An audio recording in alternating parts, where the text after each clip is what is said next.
Welcome to Career Journeys, a series of videos by the Consortium for Public Education. Here we explore the career experiences and pathways of professionals from a wide variety of careers to help you think about the skills you'll need and the paths you might take after high school.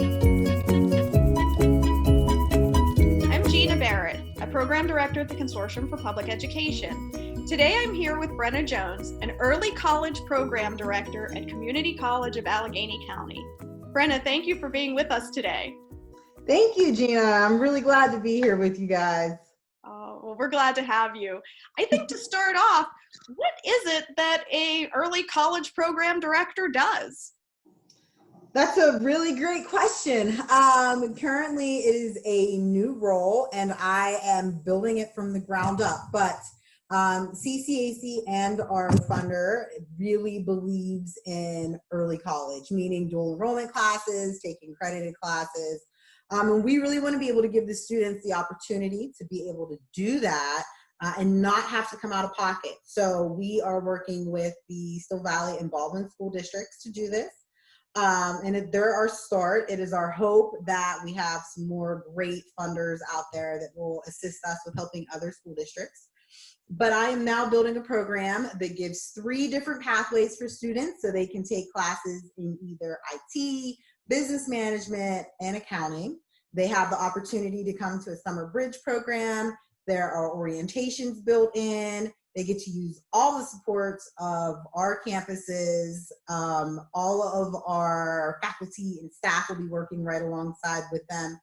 And the intent of it is for them to graduate with either some college credits or a complete certificate. So I am their contact person. I work with the districts. I work with the students, making sure that they're registered properly and creating a really great and fun program for them. So it's a lot all wrapped into one. I was wondering if you could just touch a little bit. I know you did reference this in your answer before about your post-secondary schooling and what your career path was like. So you've pretty much always been working with post-secondary schools. Is that correct? A little. There's a little fun thing about me too. Yeah. So, when I graduated, as I said, I graduated with a communications media degree and a minor in journalism. I really was focusing on promotions and working in radio. So I did my internship and then still slightly worked part-time with WAMO once I graduated, the original WAMO, the Sheridan Broadcasting WAMO. So that was awesome. It was amazing. It was so much fun. And then I had the opportunity to jump right into higher ed. So I had a little bit of those pieces. I've always done things on the side as well. I worked, believe it or not, I tell people all the time.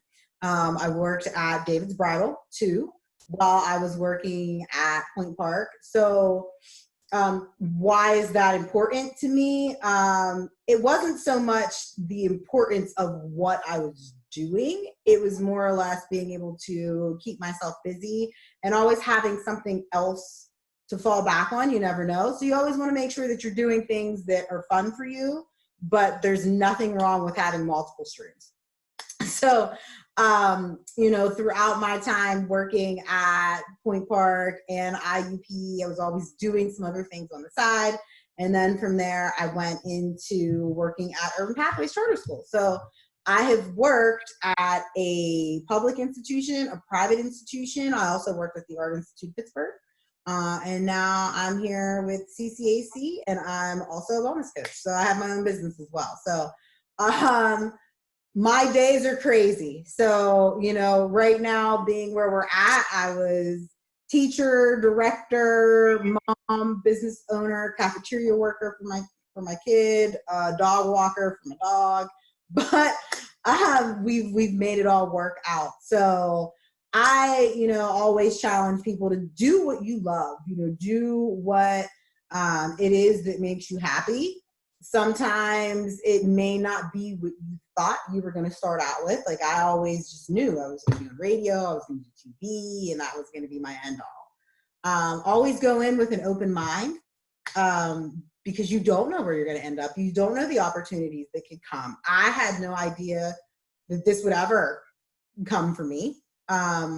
I just knew it was something that I was passionate about, and they needed someone that would really get in there, but also know how to really connect with the students and still want to be front facing, because that's where all my energy comes from. So is there anything that you would want to tell a student who watches this video and thinks like, wow, I could see myself doing this? Is there something that you would want to tell them that they should do to prepare for something like maybe what you're doing? yes, so there's a lot of writing involved.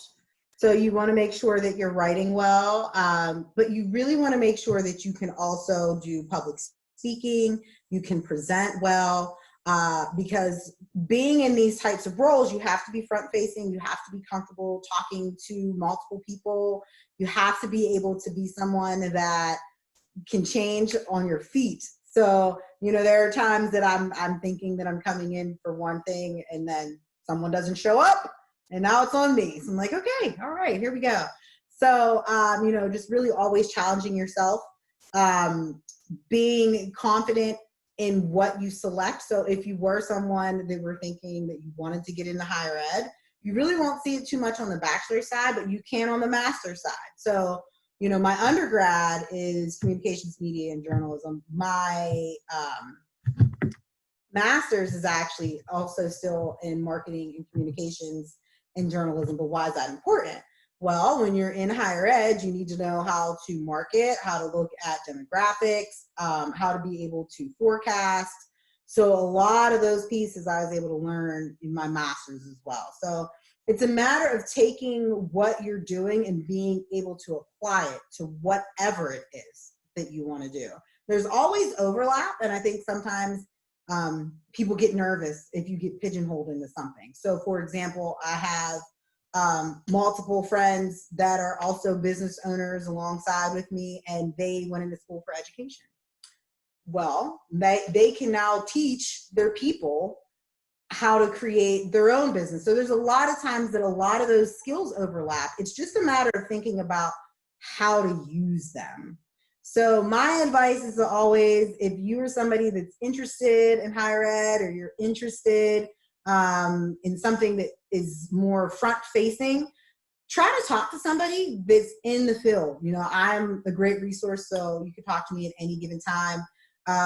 Try to shadow them if you can. Right now, of course, it's kind of difficult, but at least just be able to talk to them, see the road that they went on, figure out what your journey is, because not everybody's journey looks the same. And always remember, it's not how you start, it's how you finish. So, no matter what, bumps are going to come, things are going to come in the road, but keep pushing to get there. No excuses, no matter what, because if you do that and you put your best foot forward, you will get your end result, whether you think you know what it is or not. Sometimes your vision and your purpose don't align, but the world will align it for you. So just be open to it, be present to it, and always do your best. Always try your best each and every day. Can't argue with that advice. Thank you so much, Brenna, for sharing all of your experience and your advice with us today. You're welcome. Thank you for having me. For more information or to learn about other careers in the Career Journey series, visit our website and check back soon for our next installment. Thanks!